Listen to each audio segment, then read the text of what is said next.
l'engagement d'une alliance.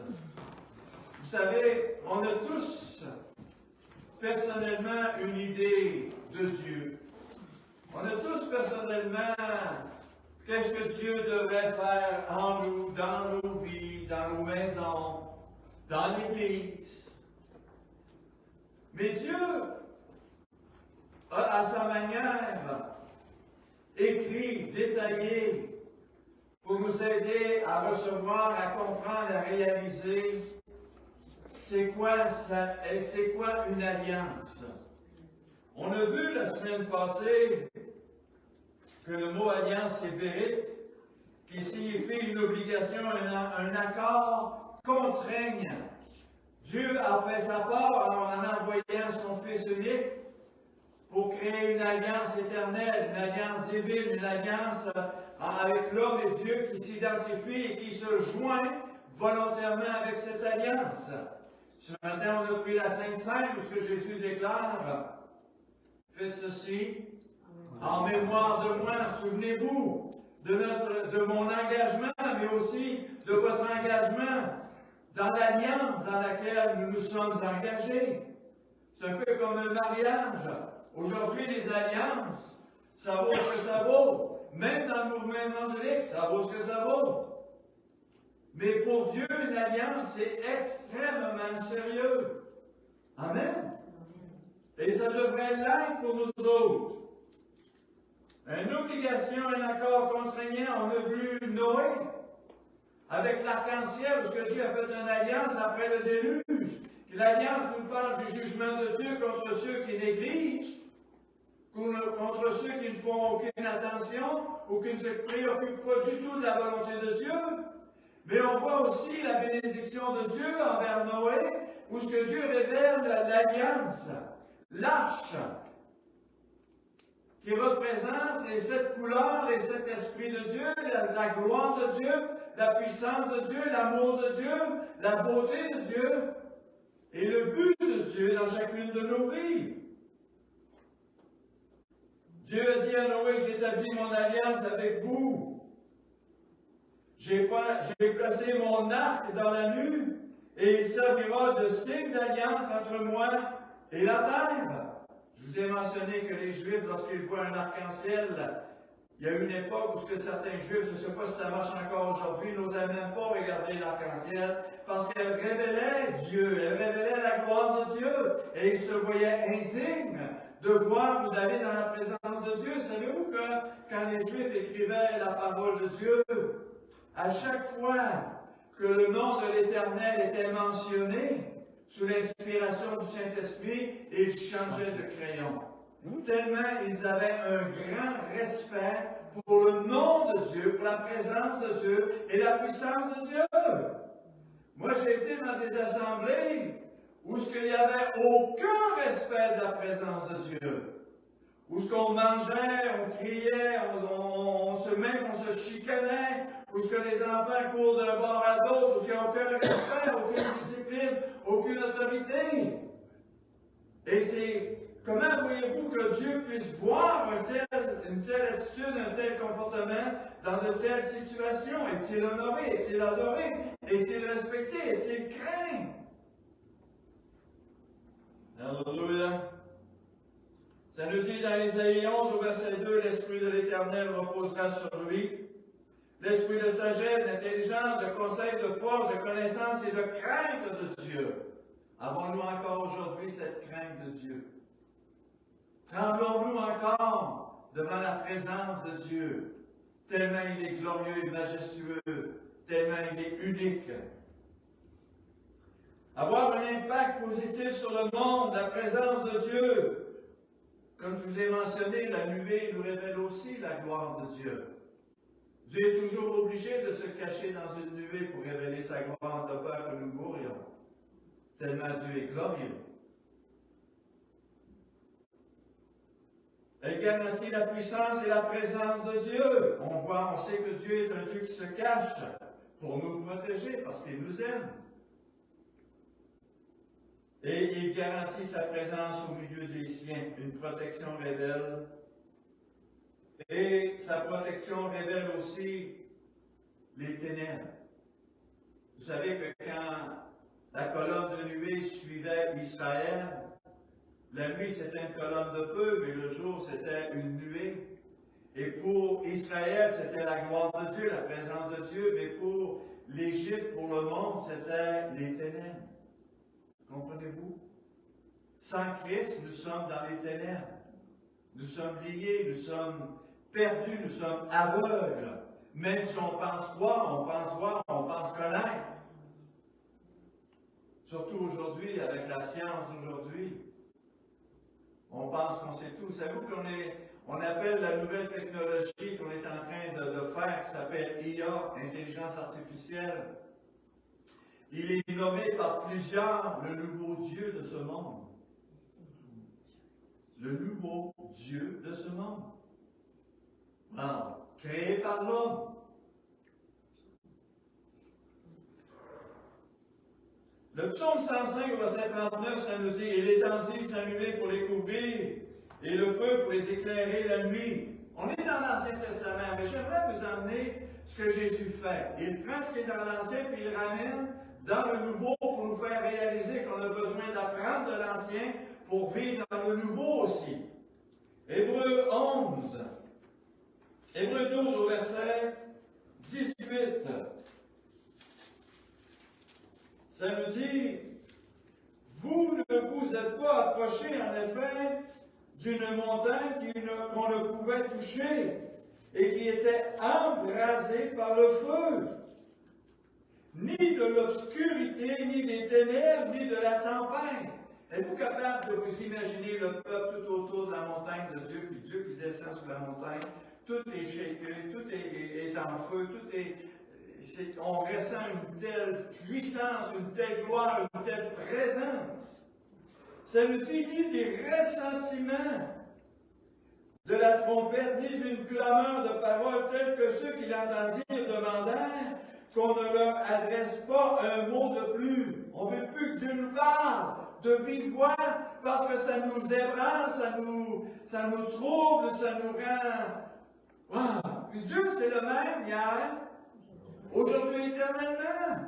Alors Dieu utilise les pasteurs, il utilise les évangélistes, il utilise les docteurs, les enseignants, il utilise la parole de Dieu pour nous aider à réaliser de plus en plus qui est Dieu, mon Créateur et mon Sauveur. Car il ne supportait pas cette injonction. Même si une bête touche la montagne, elle sera lapidée. Et le spectacle était si terrible que Moïse dit, je suis épouvanté et tout tremblant. Êtes-vous capable de vous imaginer comment est-ce que le peuple a vécu cet instant-là de la présence de Dieu sur la montagne? Ce Dieu-là qui est le même hier, aujourd'hui, éternellement. Alléluia.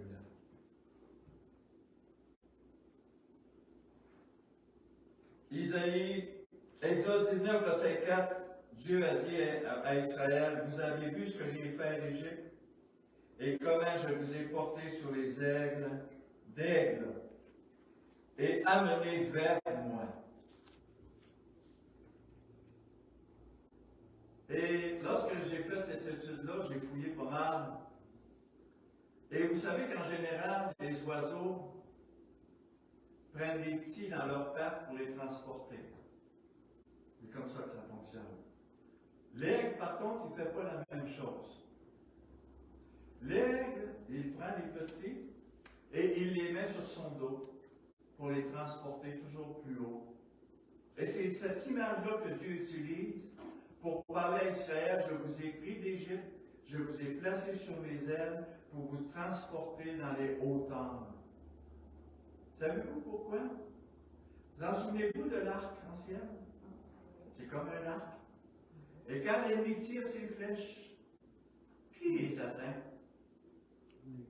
C'est Dieu. Et les oiseaux sont protégés. Ils sont sur les ailes. Voyez-vous, Dieu se charge de nous protéger. Il est notre bouclier, notre forteresse, notre haute retraite. Il prend soin de nous. Alléluia! Et encore là, c'est pour ça qu'on devrait louer Dieu, exalter Dieu, chanter la gloire de Dieu. Savez-vous combien de fois cette semaine, juste cette semaine de 7 jours, Dieu nous a protégés sans même qu'on le sache? Il a reçu des attaques, il a reçu des coups qui nous étaient destinés, il les a pris sur lui parce qu'il nous aime, parce qu'il nous protège, parce qu'il veille sur son peuple et sur ses enfants. Pensez-vous qu'il est digne qu'on lève les mains en l'air et qu'on chante à Dieu la gloire, la louange, l'honneur et l'adoration qui revient à un si grand Dieu, un si grand Sauveur, un si grand Seigneur? Le problème, c'est que il faut vivre par la foi et marcher par la foi.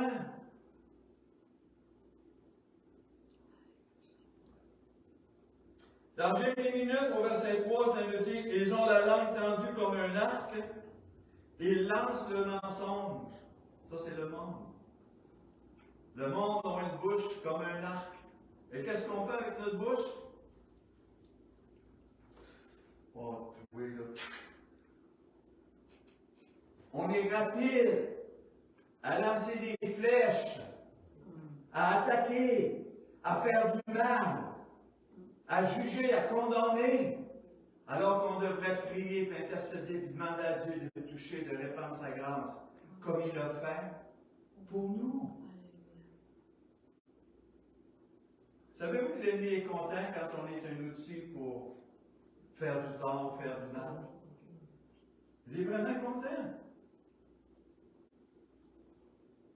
Apocalypse 4, au verset 3, ça nous dit, celui qui est assis, et c'est Jean qui voit Jésus, celui qui était assis, qui avait l'aspect d'une pierre de jaspe et de sardoine. Le trône était environné d'un arc-en-ciel semblable à de l'émeraude, qui révèle la gloire de Jésus, la gloire du Père, la gloire de Dieu qui est manifestée par les sept esprits, par la puissance, par les honneurs, par l'adoration, par les anges, les archanges, les chérubins, les séraphins qui entourent. Avez-vous la moindre idée de toute la gloire, la louange et l'adoration qui est due devant le trône de Dieu? Oh, hallelujah! On va entrer avec Abraham, la deuxième alliance que Dieu a faite. Dieu est un Dieu d'alliance. Amen. Il veut qu'on se souvienne de l'alliance de Noé, mais il veut aussi qu'on apprenne de l'homme de la foi, parce que Abraham est le père de la foi. Qu'est-ce que ça veut dire qu'il est le père de la foi? Ça veut dire qu'il est notre modèle, il est notre exemple. On doit suivre et apprendre de lui afin de plaire à Dieu et de s'engager dans une alliance avec Dieu. Ça nous dit au verset, Genèse 15, au verset 4, ça nous dit, alors la parole de l'Éternel fut adressée ainsi. Ce n'est pas lui qui sera ton héritier, en parlant du fils qui lui est né de la servante de Sarai. Mais c'est celui qui sortira de tes entrailles qui sera ton héritier. Abraham était rendu très âgé. Il n'y avait pas d'héritier naturel avec sa femme. Et Dieu lui a promis que de lui, d'Abraham et de Sarai, sortirait un héritier qui allait bénéficier de l'alliance, de l'héritage éternel que Dieu destinait à Abraham avec une alliance. Alléluia! Dieu est capable de faire naître des choses que nous ne pouvons même pas imaginer de nos vies, dans nos vies, si nous nous engageons dans une alliance avec lui. Abraham a dit à Dieu, mais à quoi reconnaîtrai-je que cela va arriver? Alors Dieu dit, tu vas prendre. Au verset 8, Abraham répondit, Seigneur, à quoi reconnaîtrai-je que je posséderai ce fils-là, cette alliance-là, cette promesse-là? Abraham prit tous les animaux, parce que Dieu lui a dit, tu vas faire ceci, cela, ceci, cela, ceci, cela, puis tu vas les couper en deux. Abraham prit tous ces animaux, les coupa par le milieu, il les mit chaque morceau vis-à-vis l'un de l'autre, mais il ne partagea point les oiseaux. Les oiseaux de proie s'abattirent sur les cadavres et Abraham les chassa. Êtes-vous capable d'imaginer les animaux que Dieu lui a demandé de séparer en deux de chaque côté? Pourquoi deux? Parce que Dieu nous rappelle une alliance à se faire à deux.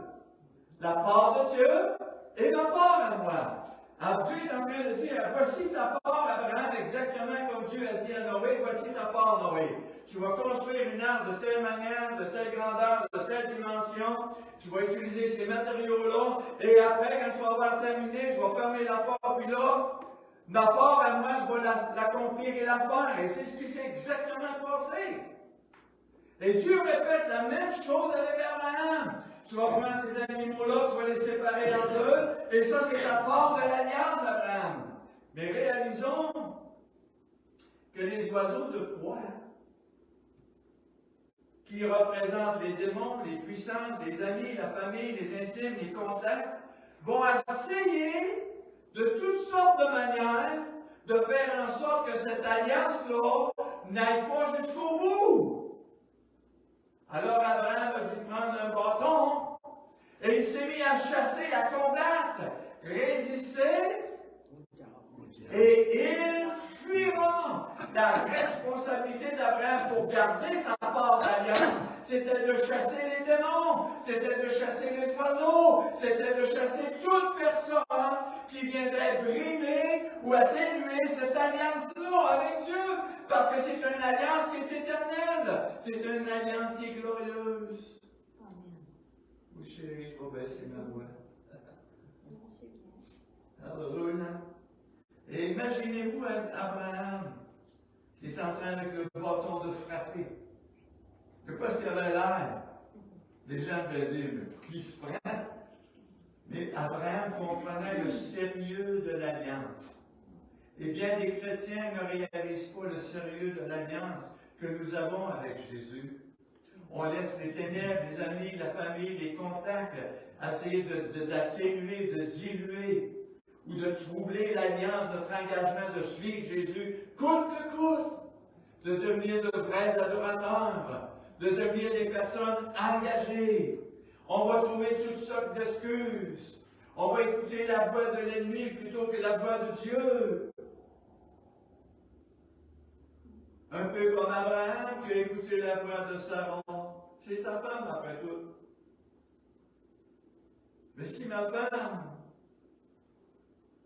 me dit le contraire de ce que Dieu s'attend de moi, quelle voix je vais écouter? Quelle voix? Et on voit dans la parole de Dieu qu'Israël a écouté beaucoup plus souvent la voix de l'ennemi, la voix du peuple, la voix de la chair, la voix de la contradiction, plutôt que d'écouter, de persévérer dans la voie et la direction que Dieu donne. Parce que Dieu commence toujours par parler spirituellement, afin que le spirituel devienne réel dans nos vies. Parce que Dieu est esprit. La parole de Dieu, elle est vivante, elle est tranchante. Et Dieu veut l'accomplir, il veut qu'elle s'accomplisse. Comme la promesse que Dieu voulait faire avec Abraham, il voulait l'accomplir, mais Abraham avait une part à faire, un rôle à jouer. Et lorsqu'Abraham a eu fini de combattre, Dieu est descendu. Abraham était super fatigué. Dieu est descendu. Et le feu de Dieu a passé au travers de l'alliance pour sceller l'alliance. Combien de bénédictions nous manquons, frères et sœurs, parce que l'alliance n'est pas scellée.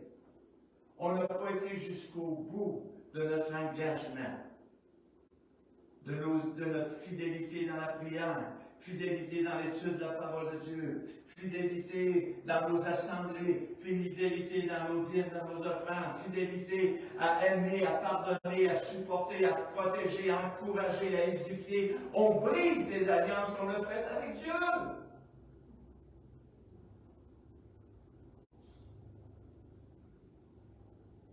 Pensez-vous que le feu de Dieu serait venu pour sceller l'alliance? Si Abraham aurait resté assis dans sa chaise berceuse puis regardé les oiseaux de proie détruire, Dieu a dit, ça ne marche pas comme ça, Abraham. Moi, j'ai un rôle à jouer. Toi, tu as un rôle à jouer. Tu as une part à faire. Êtes-vous avec moi ce matin? Oui. Alléluia. Quand tout a été terminé, au verset 18, en ce jour-là, l'Éternel fit une alliance avec Abraham. Il lui a montré les étoiles du ciel, qui représentent l'aspect spirituel. Réalise ce que je m'engage à faire à cause de ta foi, Abraham. Je vais te bénir au-delà de ce que tu pourras pouvoir imaginer. Nous, on veut que Dieu nous bénisse. Bénis-moi, bénis-moi, bénis-moi, mais on est désobéissants, on est rebelles. On ne fait pas ce que Dieu nous demande de faire.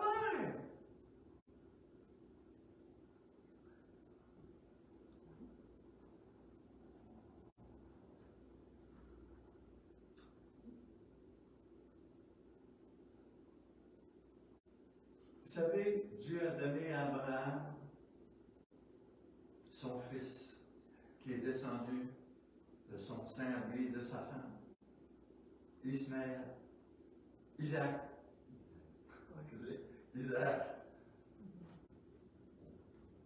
Mais Abraham croyait tellement à Dieu que Dieu avait encore une plus grande alliance pour lui. Il lui a dit à Abraham, Abraham, oui Seigneur, donne-moi ton fils. Donne-moi ton unique. Viens te sacrifier sur la montagne que je te dirai d'aller. Savez-vous qu'est-ce qu'Abraham a fait? Il ne s'est pas signé avec Dieu. Le lendemain matin, il s'est levé, il a pris un bac de bois, il l'a mis sur le dos de son fils, qui représente Jésus qui a porté notre croix. Et il lui a dit, viens avec moi. Et ils sont partis, ils sont allés sur la montagne. Voyez-vous l'engagement d'Abraham? Savez-vous qu'est-ce que Dieu dit d'Abraham? Il est mon ami. Dieu a fait Abraham de son ami. Jésus a dit à ses disciples, je vous révèle la parole de Dieu qui est cachée aux autres, parce que vous êtes mes amis. Lorsqu'on rentre dans une intimité avec Jésus, frères et sœurs, sa révélation devient claire, nette et précise. Et plus la révélation de Dieu est grande, plus la révélation, l'engagement de Jésus envers nous est grand, frères et sœurs, plus notre amour devrait grandir envers lui. Plus notre détermination devrait grandir envers lui. Plus notre dépendance devrait grandir envers lui. Avec Moïse, ça nous dit dans Exode 19, verset 5, maintenant, si vous écoutez ma voix, si vous gardez mon alliance, vous m'appartiendrez. Je l'ai parlé tantôt de la montagne de feu. Mais c'est là où ce que Dieu a donné à Moïse les 10 commandements. Une nouvelle alliance. Afin que de réaliser à quel point on a besoin de Dieu. C'est ça le but des commandements. C'est que lorsqu'on les regarde, lorsqu'on les étudie, on dit « Oh! Tel commandement, tel commandement, tel commandement, j'ai de la misère avec. » On peut réaliser à quel point on a besoin de Dieu. Et ce qui est extraordinaire, ce que Dieu a établi sur les tables de pierre, en Jésus-Christ, il les écrit sur les tables de nos cœurs. C'est un miracle extraordinaire d'avoir la parole de Dieu écrite sur les tables de nos cœurs. Ce qui fait que pour le vrai chrétien, parce que des faux chrétiens, pour le vrai chrétien, c'est naturel pour lui d'aimer Dieu, d'aimer son prochain, de mettre en pratique, de faire ses efforts pour honorer l'alliance qu'il y a entre Jésus et moi. J'ai une part à faire. Pas pour être sauvé, mais parce que j'ai une alliance. Je veux honorer l'alliance que j'ai faite. Car toute la terre est à moi. Vous serez pour moi un royaume de sacrificateurs et une nation sainte. N'est-ce pas ce que Jésus ressouligne dans le Nouveau Testament, que nous sommes des sacrificateurs de Dieu? Ceux qui portent la lumière, ceux qui portent les offrandes, ceux qui portent les dons de Dieu, la puissance de Dieu, l'onction de Dieu. C'est ça le rôle du sacrificateur. Hein? Dieu a conclu une alliance avec Moïse et il lui a donné les 10 commandements en établissant les lois. Jésus a dit, je ne suis pas venu pour abolir, mais je suis venu pour accomplir. C'est ça l'alliance. L'accomplissement de la parole de Dieu dans nos vies de chrétiens, de fils et de filles de Dieu. Et j'entends dire souvent que peu importe ce que je vis dans ma vie, peu importe ma manière de vivre ma vie chrétienne, je suis sauvé. Voyez-vous, quelqu'un qui parle comme ça, qui pense comme ça, ou qui agit comme ça, n'a rien compris de l'alliance et de l'engagement du chrétien avec Dieu. Rien compris. Il est aveuglé et un aveugle qui conduit, un aveugle, ne périront-ils pas tous les deux? Jérémie 31, verset 33, ça nous dit, mais voici ce que je ferai avec la maison d'Israël. En ces jours-là, dit l'Éternel, je mettrai ma loi. Pourquoi est-ce que Dieu veut mettre sa loi alors que les gens aujourd'hui disent on n'est plus sous la loi? Quelque part, il y a quelque chose qu'on comprend mal, qu'on saisit mal.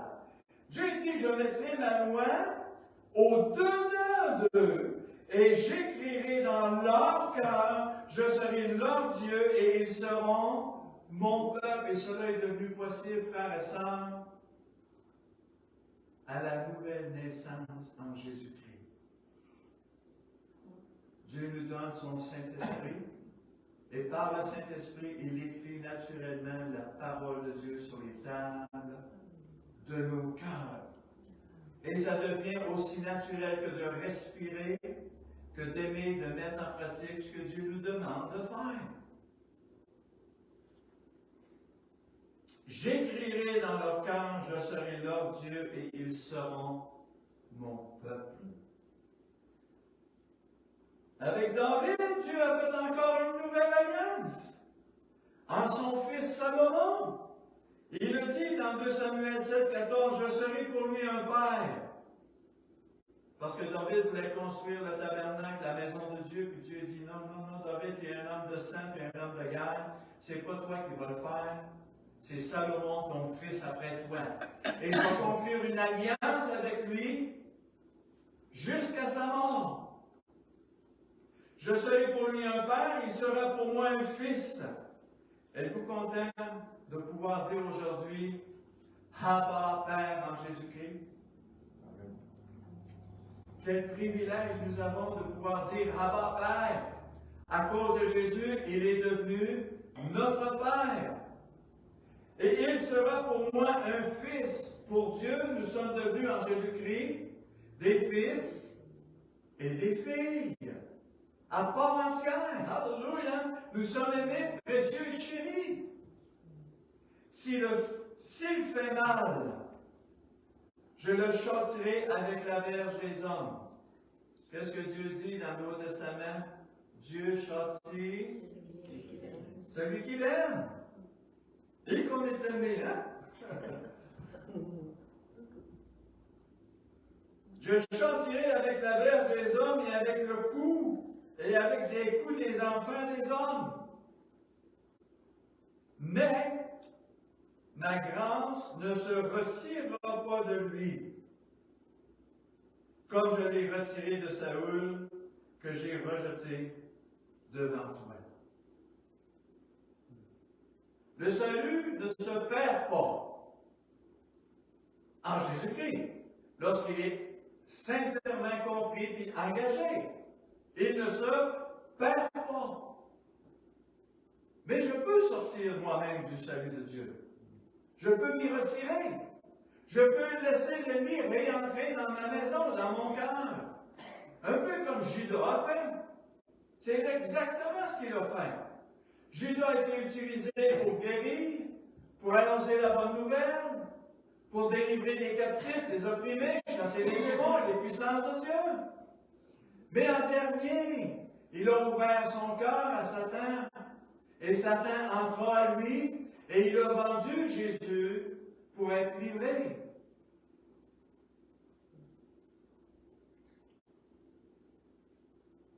Une nouvelle alliance est un engagement d'une part et d'autre.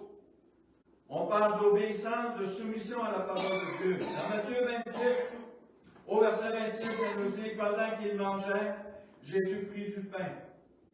C'est la plus belle et c'est notre alliance. Jésus a pris du pain comme on l'a fait ce matin. Et après avoir rendu grâce, il le rompit et le donna à ses disciples. Pourquoi le rompit? Pardon? Pour le partager, mais aussi pour réaliser que c'est une part et d'autre. Ça a deux parties, une alliance. Je vais faire ma part. Je vais donner ma vie, souffrir, être crucifié, couronné, cloué. Je vais subir votre malédiction, votre péché, je vais le prendre sur moi. Mais vous aurez aussi une part à faire, qui est de me suivre, de mettre en pratique ma parole. Jésus a dit celui qui m'aime. C'est celui qui garde ma parole, qui la met en pratique, pas celui qui la connaît. Celui qui la vit, qui vit l'engagement. Il a donné aux disciples en disant, prenez et mangez, ceci est votre corps. Voyez-vous, lorsqu'on prend le pain de Dieu, on réitère l'engagement à mourir. L'engagement, n'avons-nous pas une croix à porter, frères et sœurs? Jésus a porté la sienne jusqu'à Golgotha, le lieu du crâne. Il est allé jusqu'au bout. Il a dit, tout est accompli. Est-ce qu'on est allé à Golgotha? Est-ce que c'est fini pour nous, frères et sœurs? Nous devons porter la croix les uns les autres. Et si mon frère a de la misère, est-ce que je peux aller donner un petit coup de main pour porter sa croix? Ou si je vais le clouer? Ou si je vais tirer des flèches? Qu'est-ce que je vais faire? Et prit ensuite une coupe. Savez-vous qu'est-ce que c'est représente le sang?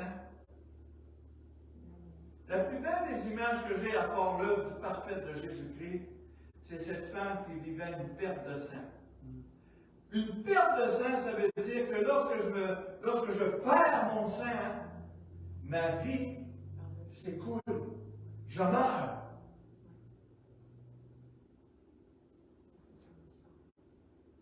Jésus prit une coupe et après avoir rendu grâce, il la leur donna.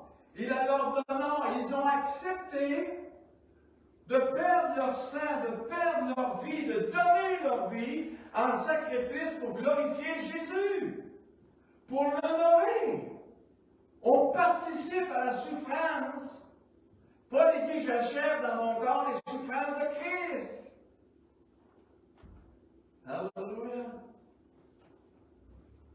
L'alliance, d'une part et d'autre. C'est tellement sérieux, l'alliance, frères et sœurs. Mais l'Église est tellement peu bénie de Dieu parce que nous n'honorons pas notre part de l'alliance.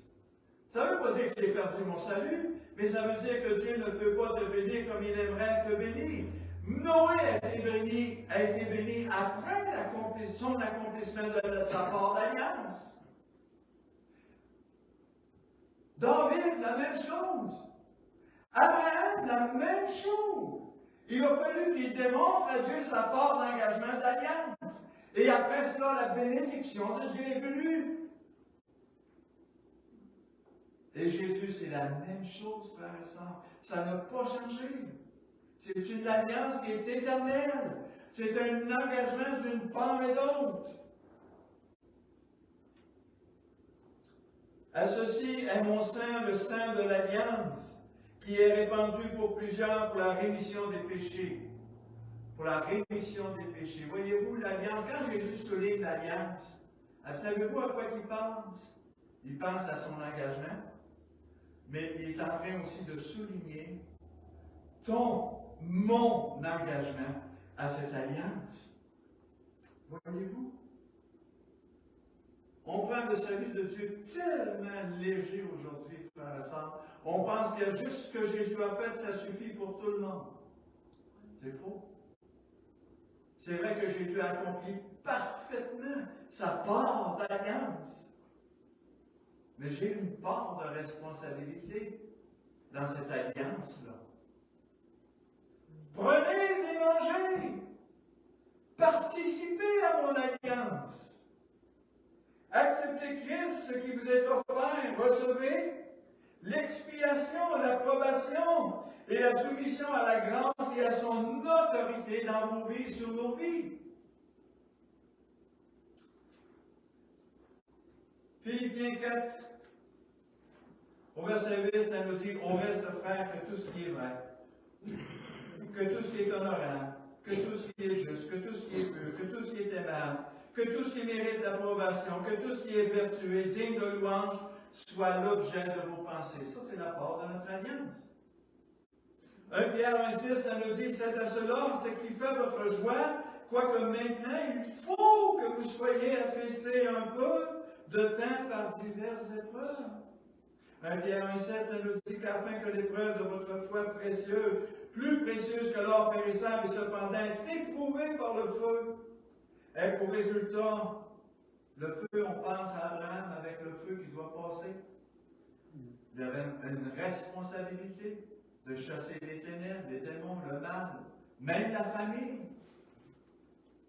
Ait pour résultat la louange, la gloire, l'honneur lorsque Jésus apparaîtra. Être victorieux même dans toutes les épreuves de la vie, garder la foi, une attitude qui plaît à Dieu et qui révèle sa présence dans notre engagement, dans notre alliance.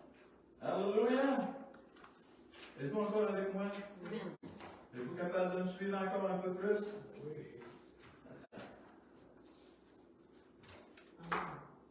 Alléluia! Une alliance comporte toujours deux angles, deux parties, deux engagements à faire des choses précises. Si c'est une alliance par le sacrifice doit intervenir des deux côtés. Me suivez-vous? Les animaux ont été partagés en deux. Il est important de comprendre que nous ne sommes pas sauvés sans alliance.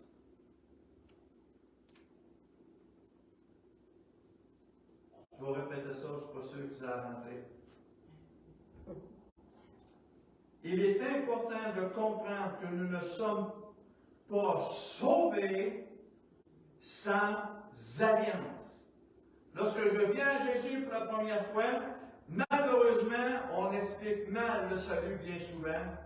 Et les gens acceptent Jésus comme leur sauveur, celui qui purifie les laves de tout péché, sans réaliser qu'ils ont un rôle à jouer, une part dans cette alliance-là qui est en train de s'établir. Nous ne sommes pas sauvés sans alliance. Le salut ne nous est pas donné comme cela, quoi que l'on fasse ou qu'on ne fasse pas. Une alliance, c'est un accord à la fois, un lien que l'on établit entre deux ou plusieurs parties. Qui dit lien, dit qu'on est lié par quelque chose. Je me suis lié avec Jésus-Christ. Amen. Son sang me purifie, me sanctifie, me lave de tout péché, mais mon sang, mon sacrifice doit servir à le glorifier. Comprenez-vous cela? Les parties qui ont fait une alliance s'engagent chacun à respecter et à mettre en pratique ces choses. Si l'un ou les deux sont adultères,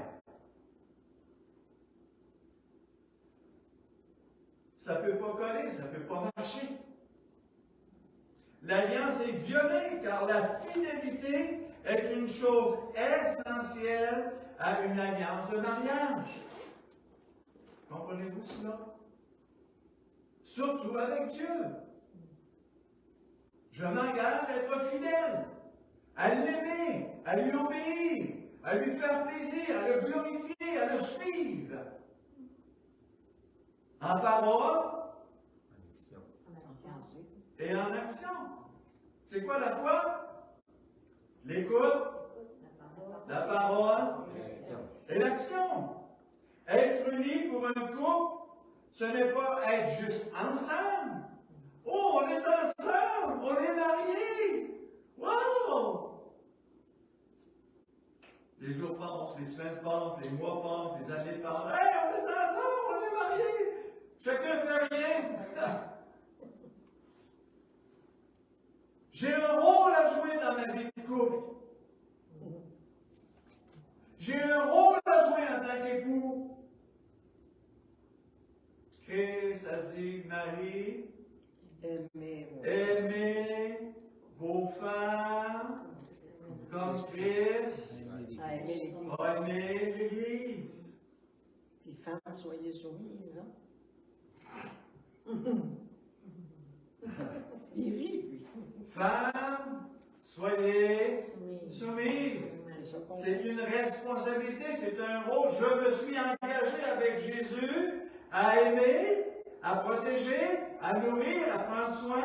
Je me suis engagé avec Jésus à mettre ma bouche fermée, à ne pas dire de choses que je ne devrais pas dire, puis à dire des choses qui sont agréables à Dieu, à me soumettre à mon mari. Ça ne veut pas dire que je n'ai pas d'opinion, je n'ai pas un mot à dire, mais ça veut dire que le mari a le dernier mot. Et aujourd'hui, il n'y a plus de mari qui ont le dernier mot, c'est toujours la femme qui a le dernier mot. Que vous le vouliez ou non, c'est ça. C'est correct, c'est pas correct. En général. En général. Quand elle n'a pas ce qu'elle veut, elle va tout faire, tout manipuler, afin d'avoir ce qu'elle veut. C'est vrai. Non. En général. En général. Croyez-moi, je vais vous dire quelque chose qui va peut-être vous ébranler, mais ce n'est pas grave. Dans notre société aujourd'hui, ce n'est plus l'homme qui mène. C'est vrai. C'est la femme. C'est vrai. Même dans les églises. Dans n'importe où, n'importe quand, n'importe comment. Vous allez voir qu'en général, c'est ça. Mais ça ne devrait pas être comme ça dans l'Église. Ça ne devrait pas. Vous savez, Il va en sortir, on voit que bien. quand Paul dit que la femme porte un voile On porte la culotte. qui démontre la soumission à l'homme, aujourd'hui, ça ne fait plus partie de l'Église. C'est vrai. On l'a banalisé, on l'a enlevé, mais pourtant, c'est la parole de Dieu. Aujourd'hui, on va dire, oh, écoute, on a évolué. Pas sûr qu'on a évolué. Comprenez-vous ce que je veux dire? On est devenu tellement habile à manipuler, à faire dire ce qu'on veut que la parole de Dieu dise. Ok, ça c'est une parenthèse. Êtes-vous avec moi? Oui. Oui. Êtes-vous pas encore?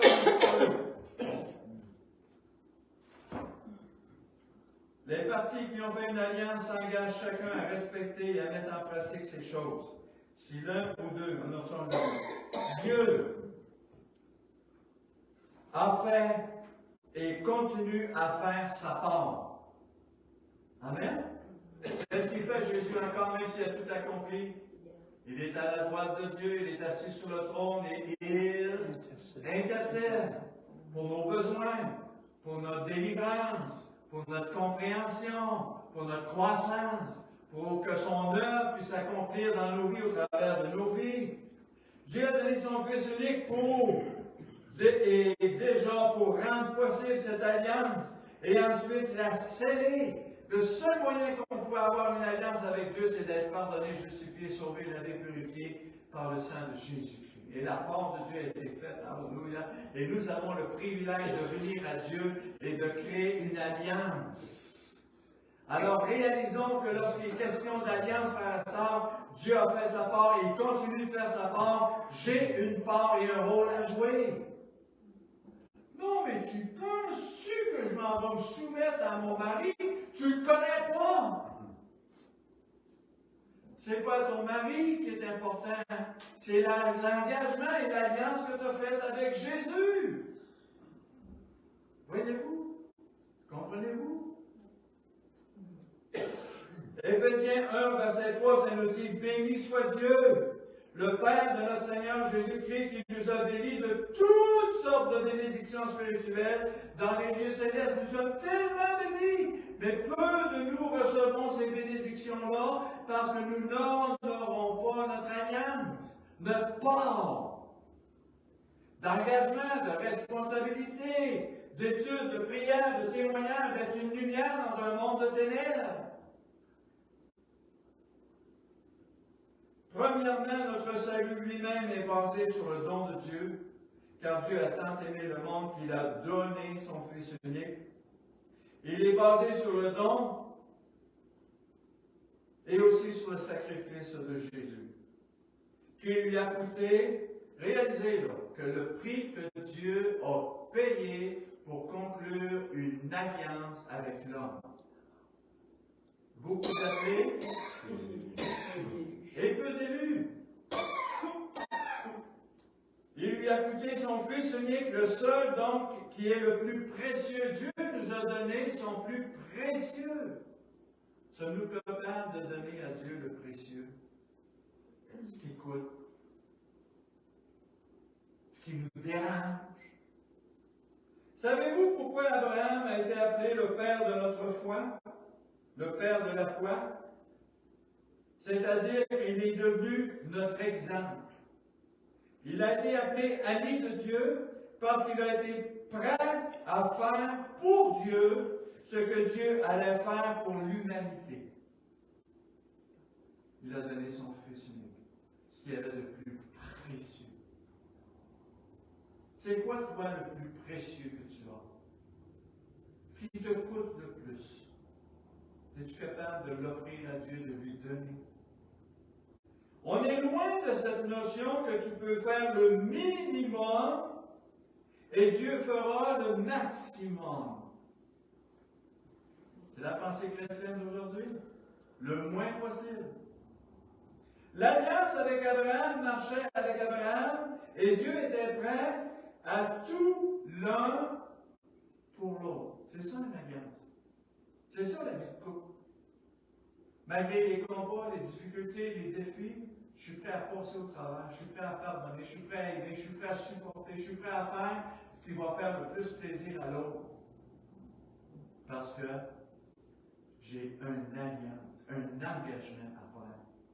Mais Christ a donné sa vie pour qu'on n'ait plus à le faire, quoi? Mais Christ a donné sa vie pour que l'on n'ait plus à faire quoi que ce soit. C'est faux. Beaucoup de chrétiens pensent comme ça. J'ai plus rien à faire, tout a été fait. Faux! Christ, en donnant sa vie, a fait sa part de Dieu, la part de Dieu, de l'alliance, et il accomplit la part que nous ne pouvons pas accomplir. Savez-vous que Dieu ne fera jamais ce que j'ai à faire?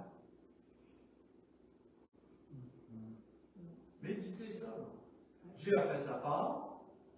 Je dois faire ma part. Et Dieu ne la fera jamais.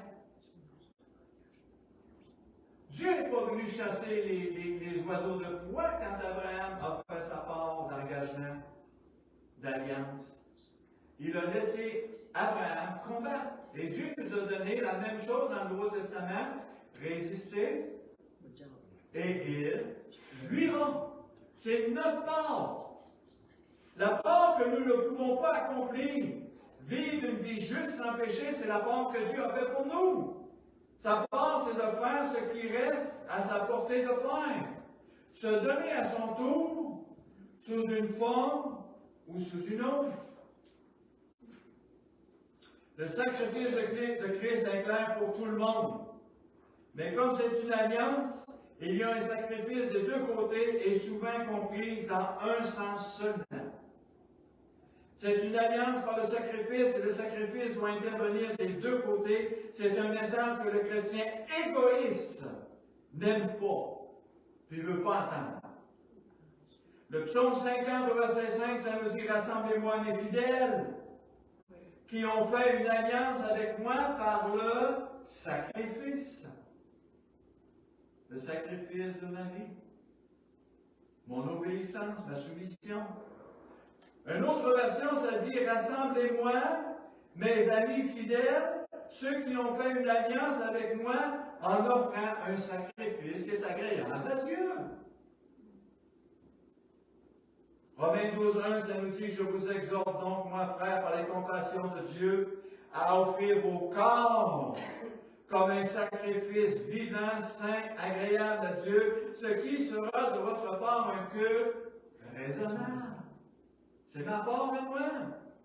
Ce n'est pas n'importe quel sacrifice qui est offert de la part l'un de l'autre. C'est un sacrifice de même catégorie, tout pour tout.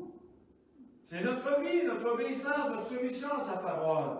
1 Jean 3,16, ça nous dit, car nous avons connu l'amour de Dieu, en ce qu'il a donné sa vie pour nous, nous aussi, nous devons donner notre vie pour les frères. Nous aussi, nous devons donner notre vie pour les frères. Arrêtez de vivre pour soi-même. Vive l'un pour l'autre. Penser à l'autre. Se soucier de l'autre. S'intéresser à l'autre. S'encourager, s'édifier. Prier les uns pour les autres. S'aimer les uns pour les autres. C'est ça la loi d'amour et l'engagement et le sacrifice et l'alliance que Dieu nous demande. Dans 1 Jean 3,18, Jésus a dit, « Petits enfants, n'aimons pas en parole et avec la langue, mais aimons en action et en vérité. » Le sacrifice débloque le miracle. Nous devons faire régulièrement des choses qui nous coûtent pour débloquer des situations. Pour son obéissance, Dieu lui a donné le pays à lui et à sa descendance.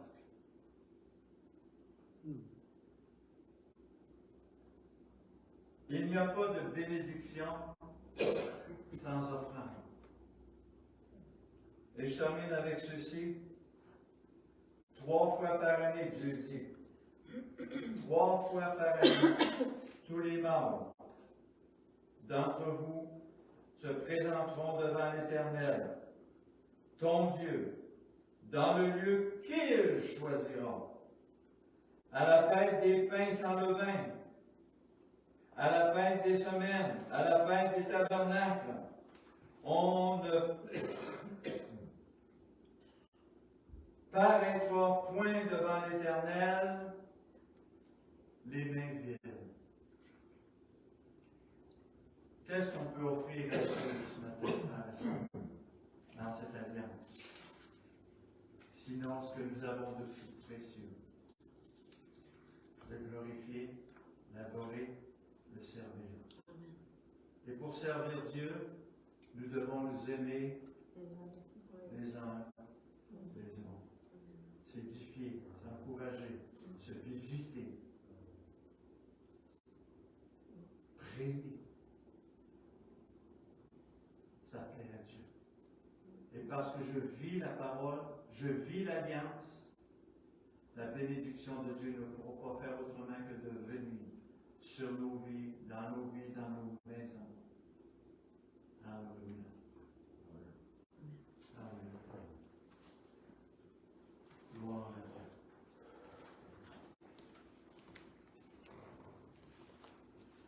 Alléluia.